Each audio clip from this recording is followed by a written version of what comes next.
रामलाल बनारस में गंगा के किनारे बनी एक झोपड़ी में रहता था। वह कचौड़ी गली के एक नुक्कड़ पर अपना गुपचुप का ठेला लगाया करता था। उनके विवाह के 5 बरस हो गए थे, पर रमिया की कोई संतान ना थी। वो बहुत दुखी रहती थी। उसकी पत्नी रमिया और वो दोनों मिलकर गुपचुप बनाते और दोपहर 3 बजे घर से रवाना होते। 5 बजते बजते उनका ठेला तैयार हो जाता। उसके गुपचुप काफी चटपटे होते, इसीलिए काफी लोग उसी के ठेले से गुपचुप खाते थे। रामलाल किसी ग्राहक के आने से पहले ही 2-3 गरीब बच्चों को गुपचुप खिला देता। ये उनका रोज का नियम था। रामलाल सोचता थोड़े पैसे इकट्ठा हो जाए तो एक दुकान ही ले लेता। रोजाना गंगा में स्नान करते वक्त यही प्रार्थना करता कि हे गंगा मैया, मुझे एक संतान और एक दुकान दिलवा दो। एक दिन जब उन दोनों ने अपना ठेला लगाया ही था और गरीब बच्चों को गुपचुप खिलाकर खड़े ही हुए ही थे कि तभी रमिया की नजर कुछ दूर पर ही खड़े 2 बच्चों की तरफ पड़ी, जो बड़ी लालसा से उनके ठेले की तरफ देख रहे थे। रमिया ने उनको पास बुलाया। तुम लोग यहाँ क्यों खड़े हो? हम तो रोज दूर से खड़े होकर तुम्हारे ठेले पर आने जाने वालों को देखते रहते हैं और सोचते हैं कि इन गोलगप्पों का कैसा स्वाद होगा जो यहाँ इतनी भीड़ लगी रहती है। रमिया को उन बच्चों पर दया आ गई। उसने रामलाल से कहा, चलो आज इन बच्चों को भी जी भर के गुपचुप खिला देते हैं। उनकी आत्मा तृप्त हो जाएगी तो समझ लेंगे हमारी बिक्री भी हो गई। आज थोड़ा कम कमाएंगे।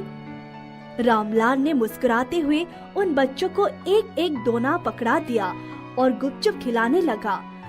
बच्चों ने खूब छक्कर गुपचुप खाए और बहुत खुश होकर वहाँ से चले गए। उसके बाद रात के 11 बजने वाले थे। उनके ठेले के पास लोगों का तांता लगा हुआ था। रामलाल को सबसे बड़ी हैरानी इस बात की थी कि गुपचुप भी खत्म नहीं हो रहे थे। वो लोग जितने गुपचुप बनाकर लाए थे, इतने लोगों के लिए खाने के बाद भी खत्म नहीं हुए। रामलाल और रमिया को कोई थकान भी नहीं हो रही थी। रात के 12 बजे जब एक पुलिस कांस्टेबल अपना डंडा खटकाते हुए उधर आया, तब उन्होंने अपना ठेला बढ़ाने का सोचा, लेकिन वो कांस्टेबल मुस्कुराते हुए बोला, अरे रामलाल, मुझे नहीं खिलाओगे क्या गुपचुप? सुना है आज तुम्हारे गुपचुप बहुत ज्यादा स्वादिष्ट और चटपटे हैं। जिधर से निकल रहा हूँ उधर इसी बात की चर्चा है। रामलाल ने तुरंत उसके सामने दोना बढ़ा दिया और बोला, हुजूर, सब आप लोगों का आशीर्वाद है। वो कांस्टेबल गुपचुप खाकर जब पैसे देने लगा तो रामलाल ने हाथ जोड़कर कहा, नहीं मालिक, आज गंगा मैया की कृपा से बहुत गुपचुप है। आज पैसे नहीं लूंगा। दोनों ठेला लेकर घर आ गए। घर पहुंचकर देखा तो उनकी झोपड़ी की जगह एक बहुत बड़ा सा घर था और नीचे एक बहुत बड़ी सी दुकान थी, जिसके ऊपर ही लिखा था रामलाल एवं रमिया गुपचुप वाले। रमिया तो आश्चर्य से उस घर के बाहर ही खड़ी हो गई। रामलाल किसी तरह उसको भीतर ले गया तो देखा उनका सारा सामान उस घर में ही रखा हुआ था। रमिया जब थोड़ा संयत हुई तो पैसा को हिसाब लगाने बैठी। उस दिन उनकी जितनी कमाई हुई थी उतनी कभी भी ना हुई थी। दोनों बहुत खुश थे। उस दिन उन दोनों ने सोचा, चलो आज आराम से सोएंगे, गुपचुप तो रखे ही है। दूसरे दिन सुबह सुबह जब दोनों सोकर उठे तो देखा रसोई में ताजे ताजे गुपचुप बने रखे थे। रमिया तो हैरानी से कभी गुपचुप की तरफ देखती, कभी अपने आप को। वो सोचने लगी, आखिर ये सब कैसे हो रहा है। रामलाल गंगा स्नान करने गया। उसने हाथ जोड़कर गंगा मैया को प्रणाम किया और बोला, हे गंगा मैया, तुमने तो मेरी वर्षों की इच्छा पूरी कर दी है। दूसरे दिन उन्होंने अपनी दुकान सजा ली। तभी गुपचुप की बड़ी सी बारात में थोड़ी हलचल होने लगी। रमिया डर गई कि कोई चूहा तो नहीं बैठा है। उसी समय गुपचुप की बारात में से आवाज आई, रमिया, अपनी दुकान शुरू करने से पहले ही गरीबों को गुपचुप खिलाना मत भूलना। वो चौंके कि ये आवाज कहाँ से आई। तुम कौन हो? एक गुपचुप उछलकर बाहर आ गया और बोला, तुम लोग कितने दिनों से गुपचुप का ठेला लगा रहे हो? हमेशा से किसी ना किसी को मुफ्त में गुपचुप खिला रहे हो। इसीलिए हमने सोचा कि तुम लोगों की थोड़ी सी मदद कर दी जाए। अगर तुम लोग अपनी कमाई के थोड़े से पैसों से इतना कुछ कर सकते हो तो हमें भी तुम्हारे लिए कुछ करना चाहिए। ओह, तो तुम जादुई गुपचुप हो? हमने तो ना कभी देखा ना सुना। तुम लोग ऐसे ही हमारी सहायता करते रहते हो, हम तो बहुत सुखी हो जाएंगे। तुम्हारी और कोई इच्छा हो तो वो भी मांग लो। उसने मौका हाथ से जाने नहीं दिया। उसने आंखें बंद की और बोली, हे गंगा मैया, जैसे तुमने हमारी इतनी सहायता की है, वैसे ही मेरे आंगन में भी एक हंसता मुस्कुराता बच्चा भेज दो। एक गुपचुप परात से नीचे लुढ़का और 2 बार उछला। तभी उसने देखा कि उसके सामने एक प्यारा सा बच्चा माँ माँ कहते हुए उसके पैरों से लिपट गया। वो निहाल हो उठी और बच्चे को गोद में उठा लिया और अपने आंचल से अपने आंसुओं को पोंछने लगी। रामलाल जैसे ही गंगा से स्नान करके लौटा, उसने बच्चे को उसकी गोद में पकड़ाते हुए कहा, मुन्ना के बापू, ये गुपचुप जादुई है। इन्होंने ही ये सब कुछ हमें दिया है। गंगा मैया ने तुम्हारी सारी इच्छाएं पूरी कर दी है। रामलाल मुन्ने को सीने से चिपकाकर अपनी दुकान पर जा बैठा। उसके बाद उन लोगों ने खुशी खुशी पूरा जीवन बिता दिया। प्रिया की आंखों से आंसू बह रहे थे। अपनी माँ रत्ना को बापू के हाथों पीटते हुए देखती तो वो डर के मारे चादर से मुंह ढककर सो जाती। वो जानती थी कि उसके पिता नशे में धुत जब घर में आते थे तब माँ को मार पीट कर ही मर्दानगी दिखाते थे। सुबह उठकर जब नशा खत्म हो जाता तो माँ और बापू दोनों सामान्य हो जाते। रोज रोज की इस नौटंकी से वो तंग आ चुकी थी। एक दिन जब बापू मजदूरी करने चला गया और रत्ना कोठियों में काम करने चली गई, तब वो चुपचाप घर से निकल गई। बहुत देर चलने के बाद प्रिया पास के ही जंगल में पहुंच गई। उसे भूख भी लगी थी। उसने इधर उधर देखा तो पास में ही एक जामुन का पेड़ दिखाई पड़ा। प्रिया जामुन के नीचे खड़ी होकर यही सोच रही थी कि जामुन कैसे तोड़े। तभी अचानक पेड़ की एक डाल झुककर बिल्कुल उसके पास आ गई। उसने झट से खूब सारी जामुन तोड़ ली। जैसे ही उसने जामुन तोड़ी, डाली ऊपर चली गई। उस समय उसे इतनी भूख लग रही थी कि उसने ध्यान ही नहीं दिया और बैठकर रसीले जामुन खाने लगी।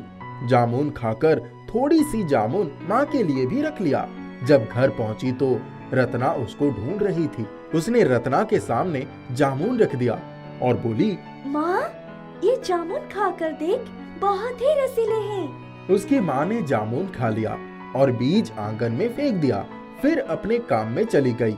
प्रिया ने दिन प्रतिदिन अपने माता पिता की रोज रोज की चिक-चिक से परेशान होकर अपने आप को घर में ही कैद कर लिया करता था। वो कहीं आती जाती नहीं थी। एक दिन सुबह सुबह रत्ना जब आंगन में झाड़ू लगाने गई तो उसने देखा जहाँ जामुन के बीज फेंके थे वहाँ जामुन का एक पेड़ लग गया था। उसने उसके चारों तरफ की मिट्टी खोदकर गोल सा थाला बना दिया और उसमें पानी डाल दिया। कुछ ही दिन में पेड़ बहुत बड़ा हो गया।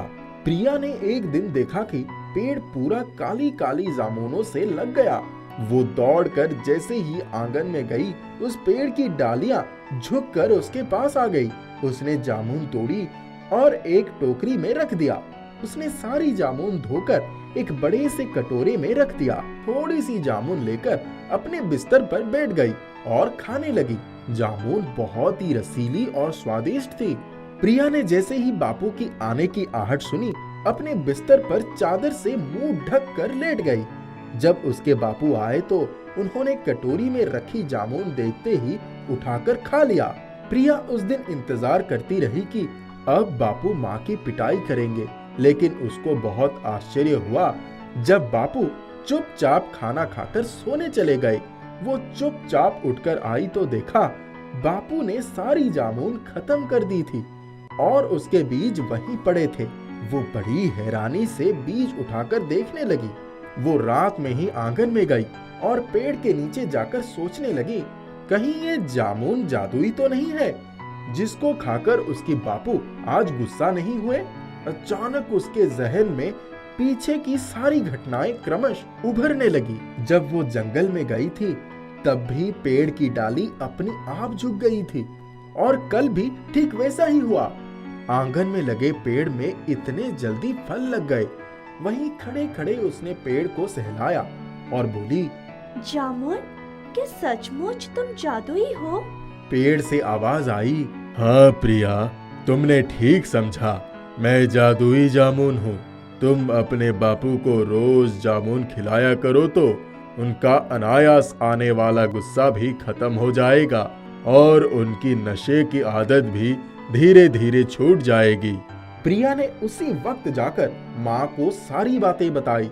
माँ भी भागी हुई जामुन के पेड़ के नीचे आ गई और बोली, जादुई जामुन, अगर सचमुच ऐसा हो जाएगा तो मैं पूरे गांव में तुम्हारी जामुन बांटूंगी, क्योंकि यहाँ तो हर घर में औरतों की यही दुर्दशा है। हम औरतें दिन भर काम करते हैं और रात को अपने नशेड़ी पतियों से मार खाते हैं। इसकी वजह से हमारे बच्चे घुट घुट कर जीवन बिताने को मजबूर है। इनके भविष्य की चिंता हमें खाए जा रही है। रत्ना की आंखों से आंसू गिरने लगे। पेड़ बोला, रत्ना, तुम जैसा ठीक समझो वैसा ही करो। ये तो बहुत नेक काम है। मैं इसमें तुम्हारी पूरी मदद करने को तैयार हूँ। उस दिन से प्रिया रोज जामुन के पेड़ से ढेर सारी जामुन तोड़ती और कटोरी में रख देती। कुछ ही महीनों में उसके बापू की नशे की आदत सचमुच छूट गई।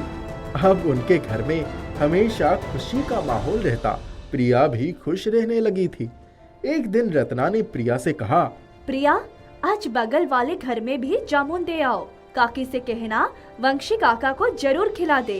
धीरे धीरे वो जादुई जामुन गांव की बस्ती के हर मजदूर के घर जाने लगी। प्रिया रोज जामुन को तोड़कर सबके घर दे आती और बोल कर आती, काकी, ये जामुन काका को जरूर खिलाना। एक दिन जब नदी के किनारे सब औरतें इकट्ठा हुई थी तो आपस में बातें कर रही थी। बंशी की पत्नी बोली, मेरे पति ने तो अब नशा करना छोड़ दिया है और घर में भी बरकत आ गई है। वो बिल्कुल भी गुस्सा नहीं करता और बच्चों से भी बहुत प्यार करता है। सब औरतों ने एक साथ उसका समर्थन किया। रत्ना चुपचाप उनकी बातें सुन रही थी। उसने कहा, वेहेद, ये तो उसी जादुई जामुन का जादू है जो प्रिया रोज तुम लोगों को देकर आती है। उसने सबको सारी बात बताई। उसके बाद सारे गांव की औरतें उस जामुन के नीचे अपनी अपनी मनोकामनाएं पूरी होने की मन्नत मांगने आने लगी। प्रिया के आंगन में अब हमेशा रौनक रहती। प्रिया बहुत खुश थी। जादुई जामुन ने उसके गांव वालों की खोई हुई खुशी लौटा दी थी।